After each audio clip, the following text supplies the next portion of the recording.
আর অন্যদিকে হুমকি চিঠিতে সিবিআই দাবি করছেন শান্তনু ঠাকুর। আমরা জানি যে গতকালই লস্করের নামে হুমকি চিঠি কেন্দ্রীয় স্বরাষ্ট্র প্রতিমন্ত্রীকে পাঠানো হয়, যেখানে চিঠিতে ঠাকুর বাড়ি উড়িয়ে দেওয়ার হুমকি দেওয়া হয়। তারপরেই অমিত শাহের সঙ্গে কথা বলেন শান্তনু ঠাকুর, আর এবার সেই হুমকি চিঠির পরিপ্রেক্ষিতে সিবিআই দাবি করছেন শান্তনু ঠাকুর। অর্থাৎ লস্করের নামে হুমকি চিঠি সিবিআই তদন্ত দাবি করছেন শান্তনু ঠাকুর। প্রতিনিধি অনিরুদ্ধ আমাদের সঙ্গে রয়েছেন। অনিরুদ্ধ, বিস্তারিত কি জানা যাচ্ছে?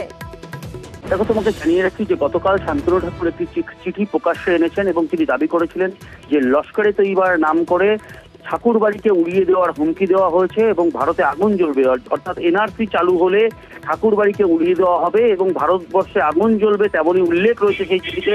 তেমনই চিঠি সর্বসমক্ষ এনেছিলেন শান্তনু ঠাকুর এবং এই চিঠির প্রসঙ্গে ইতিমধ্যেই শান্তনু ঠাকুর রাজ্য পুলিশের ডিজি, বনগাঁ পুলিশ জেলার পুলিশ সুপার এবং গাইঘাটা থানায় লিখিত অভিযোগ করেছেন। আজ তিনি কিন্তু সাংবাদিকদের মুখোমুখি হয়ে সিবিআই তদন্তের দাবি জানিয়েছেন। তিনি জানিয়েছেন স্বরাষ্ট্রমন্ত্রী অমিত শাহের সঙ্গে তার কথা হয়েছে, প্রধানমন্ত্রী নরেন্দ্র মোদীর দপ্তরের সঙ্গে তার কথা হয়েছে। তিনি সিবিআই তদন্তের দাবি করছেন।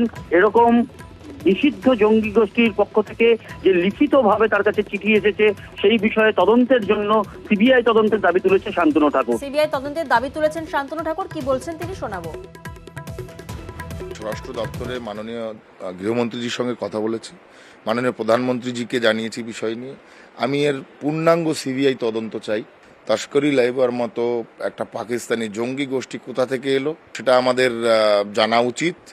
কারা এই থ্রেটটা করলো এটা নিয়ে সিবিআই তদন্ত হোক।